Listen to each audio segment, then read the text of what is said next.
कैसे हैं आप सभी लोग। मैं हूं डॉक्टर सुमित और आज मैं आपके साथ शुरू करने वाला हूं बीएससी फर्स्ट सेमेस्टर के लिए श्रीदेव सुमन यूनिवर्सिटी का सिलेबस। मैं पहली यूनिट से स्टार्ट कर रहा हूं। पहली यूनिट जो आपकी है atomic structure and periodic property. तो आज की इस वीडियो में, आज के इस लेक्चर में मैं 3 टॉपिकों पे डिस्कस करूंगा। पहला होगा dual nature of matter, de Broglie equation को हम डिराइव करेंगे, उसके फिजिकल सिग्निफिकेंस की बात करेंगे और फिर हम लास्ट में आज का होगा हाइजेनबर्ग अनसर्टेनिटी प्रिंसिपल। तो सबसे पहले शुरू कर रहा हूं मैं ड्यूअल नेचर ऑफ मैटर से स्टार्ट कर रहा हूं मैं। ये जो पहला टॉपिक मेंशन है आपके सिलेबस में वो है आपके पास dual nature of matter, dual nature of matter. ठीक है, ड्यूअल नेचर ऑफ मैटर। तो सबसे पहले एक साइंटिस्ट आए थे, नाम आप सभी ने उनका सुना होगा, उनका नाम था आइंस्टाइन आए थे। आइंस्टाइन ने 1905 में अपनी एक थ्योरी दी जिसमें उन्होंने कहा कि जो आपकी जो लाइट होती है, आपके पास जो लाइट होती है उसकी ड्यूअल नेचर होता है। मतलब लाइट जो होती है आपकी वो वेव की तरह भी बिहेव करती है और वो पार्टिकल नेचर भी शो करता है। वेव नेचर और पार्टिकल नेचर भी शो करता है। तो ये किसने कहा था? आइंस्टाइन ने कहा कि जो लाइट हो गया, लाइट जो आपके पास होती है वो वेव नेचर यानी तरंग की प्रवृत्ति भी प्रदर्शित करती है और वो पार्टिकल नेचर या पदार्थ के गुण भी प्रदर्शित करता है। इसी बात को फाउंडेशन बनाते हुए और कुछ सालों बाद 1924 में 1924 में एक साइंटिस्ट आया जिनका नाम था डी ब्रोगली। और डी ब्रोगली ने 1904 में अपनी एक हाइपोथेसिस, अच्छा एक और बात समझिए, डी ब्रोगली ने अपनी क्या थी? हाइपोथेसिस दी, एक परिकल्पना दी। उन्होंने कहा कि ऐसा हुआ होगा, ऐसा होता होगा, एक हाइपोथेसिस है ये।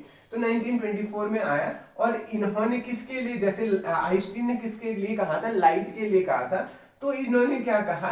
इन्होंने माइक्रोस्कोपिक पार्टिकल के लिए कहा। माइक्रोस्कोपिक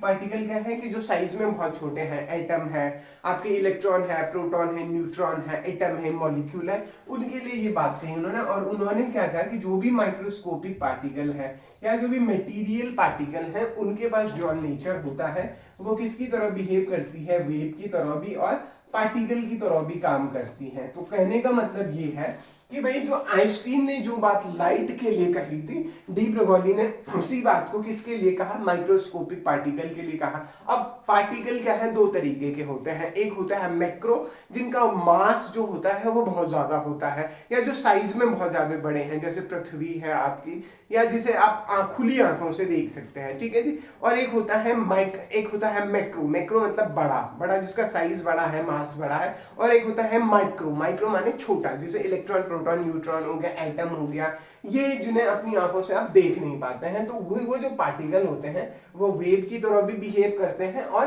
पार्टिकल की तरह भी क्या करते हैं? बिहेव करते हैं। ये किसने कहा? डी ब्रोगली ने कहा। और ये सब क्या है? ये एक हाइपोथेसिस चल रही है आपकी, उसकी क्या है? ये एक हाइपोथेसिस है, ये किसकी? डी ब्रोगली की। अब एक और चीज, डी ब्रोगली ने एक रिलेशन निकाला और जिस रिलेशन में उन्होंने कहा कि जो वेव लेंथ है, लैम्डा जो है वेव लेंथ है, वो इनवर्सली प्रोपोर्शनल होती है मोमेंटम के। वेव लेंथ इनवर्सली प्रोपोर्शनल होती है मोमेंटम के। वेव लेंथ इनवर्सली प्रोपोर्शनल होती है मोमेंटम के लिए। तो ये डी ब्रोगली का क्या था? डी ब्रोगली की क्या थी? हाइपोथेसिस थी।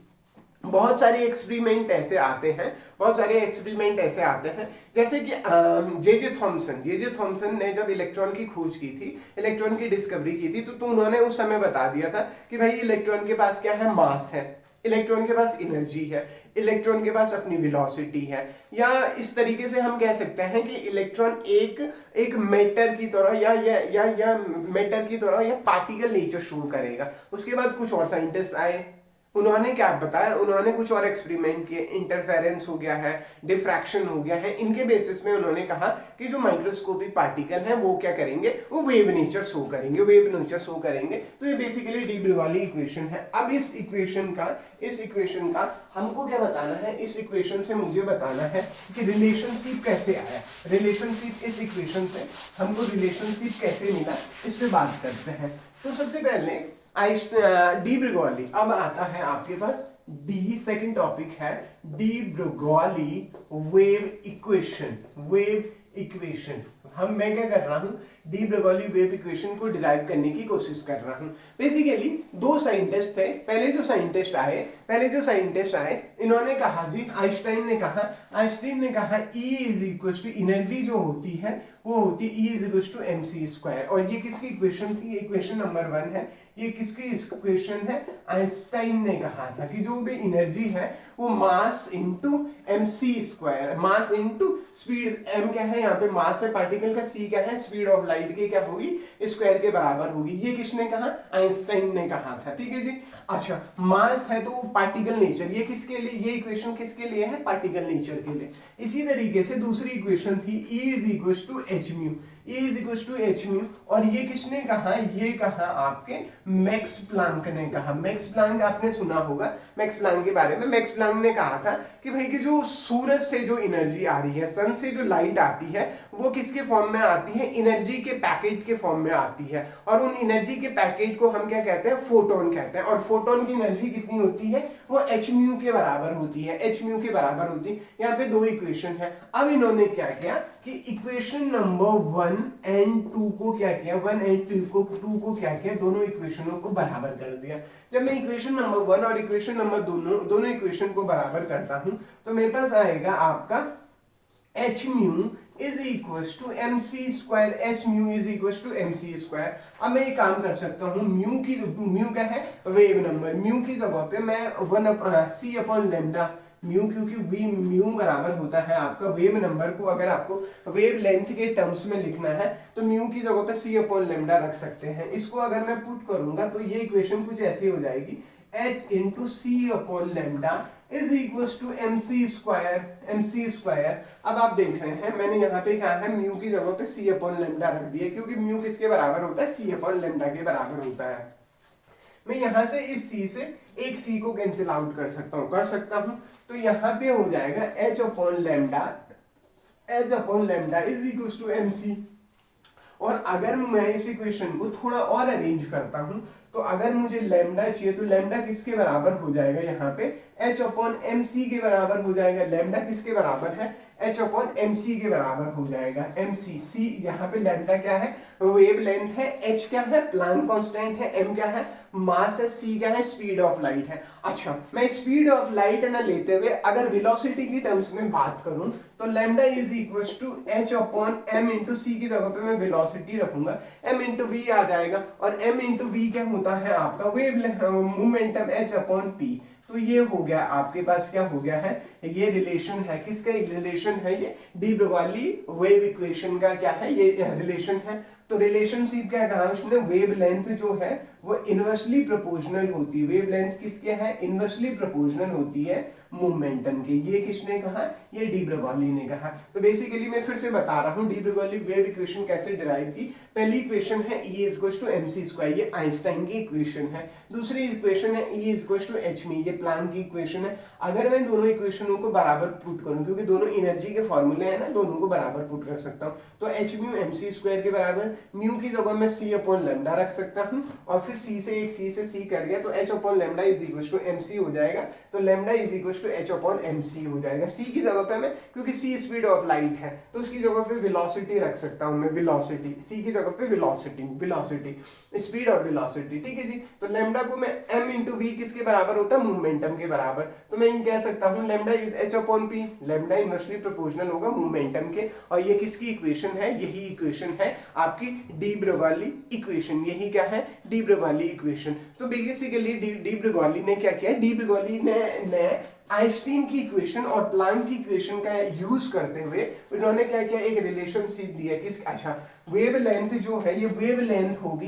तो ये वेव लेंथ अगर वेव लेंथ होगी तो वो वेव लेंथ किसी वेव की होगी। और मोमेंटम जो होगा मोमेंटम उसी का होगा जिसके पास क्या होगा, मास होगा। मोमेंटम किसके पास होगा, मास होगा। तो बेसिकली डी ब्रोगली ने एक ऐसी इक्वेशन आपको दे दी जिस इक्वेशन में उसने क्या किया, उसने आपका मास मास और वेलोसिटी, वेव मास और या पार्टिकल नेचर, क्योंकि पार्टिकल के पास मास होगा तो पार्टिकल नेचर और वेव नेचर के बीच का क्या बता दिया, इक्वेशन बता दिया। ये जो इक्वेशन है, इसी इक्वेशन को हम क्या कहते हैं, डी ब्रोगली वेव इक्वेशन भी कहते हैं। ठीक है जी।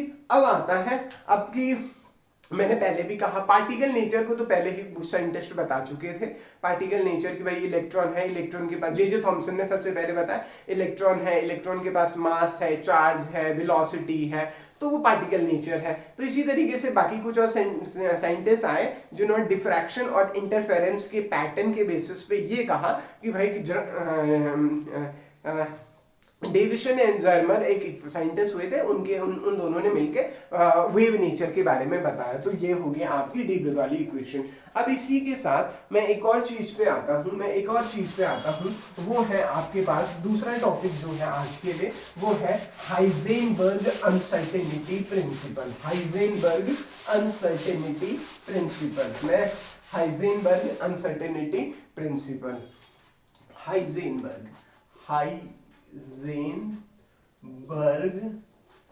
Uncertainty principle. Heisenberg uncertainty principle. अब हाइजेनबर्ग अनसर्टिनिटी प्रिंसिपल की अगर मैं बात करता हूं तो हाइजेनबर्ग अनसर्टिनिटी, अच्छा हम ये मानते थे, हाइजेनबर्ग से पहले ये माना जाता था कि कोई भी चीज है उसको हम क्या कर सकते हैं, हम 100% एक्यूरेसी के साथ कैलकुलेट किया जा सकता है, या जितनी मैक्सिमम एक्यूरेसी है उस एक्यूरेसी से कैलकुलेट किया जा सकता है। लेकिन जैसे डी ब्रोगली ने कहा कि भाई कि आपके पास वेव नेचर भी होगा और पार्टिकल नेचर भी होगा, वेव नेचर और पार्टिकल नेचर। तो हाइजेनबर्ग ने कहा कि भाई ऐसा नहीं है। हाइजेनबर्ग ने कहा कि आप क्या कर सकते हो, delta x into delta, Heisenberg uncertainty principle, delta x into delta p is greater than equal to h upon 4 pi. ये क्या है आपके पास, हाइजेनबर्ग अनसर्टेनिटी प्रिंसिपल है। हाइजेनबर्ग अनसर्टेनिटी प्रिंसिपल, इसका मतलब क्या है, डेल्टा एक्स क्या है यहाँ पे, अनसर्टेनिटी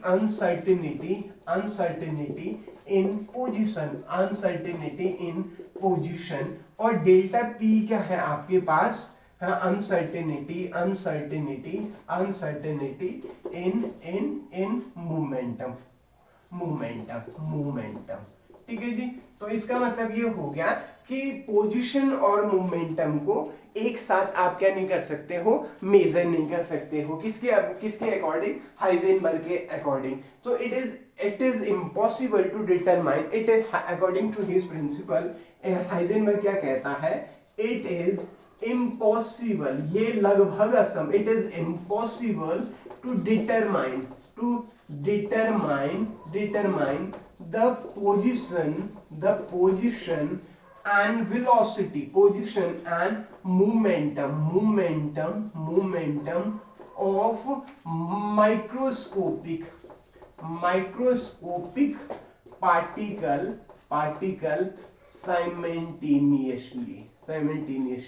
एक साथ आप नहीं कर सकते हैं, पोजीशन और मोमेंटम को डिटरमाइन नहीं कर सकते। एक्स क्या है, डेल्टा अनसर्टेनिटी इन पोजीशन, डेल्टा पी क्या है, uncertainty in the momentum, H upon 4 पाई क्या है, अच्छा एच क्या है यहाँ पे, प्लांक कांस्टेंट, एच क्या है यहाँ पे, प्लांक कांस्टेंट, एच क्या है, प्लांक कांस्टेंट, पाई क्या है, पाई तो कांस्टेंट है, पाई आपको पता है, 4 भी क्या है, कांस्टेंट है। तो बेसिकली ये पूरी टर्म किसके बराबर है, कांस्टेंट। अच्छा ये जो साइन है वो लेस देन इक्वल टू है, या तो वो 4 पाई से ज्यादा होगा, इन दोनों का मल्टीप्लिकेशन, किसका, मोमेंटम, अनसर्टेनिटी इनटू मोमेंटम और अनसर्टेनिटी इन पोजीशन। मोमेंटम वो या तो वो 4 पाई से ज्यादा होगा या वो 4 पाई के बराबर होगा। तो ये किसने कहा, ये हाइजेनबर्ग ने कहा।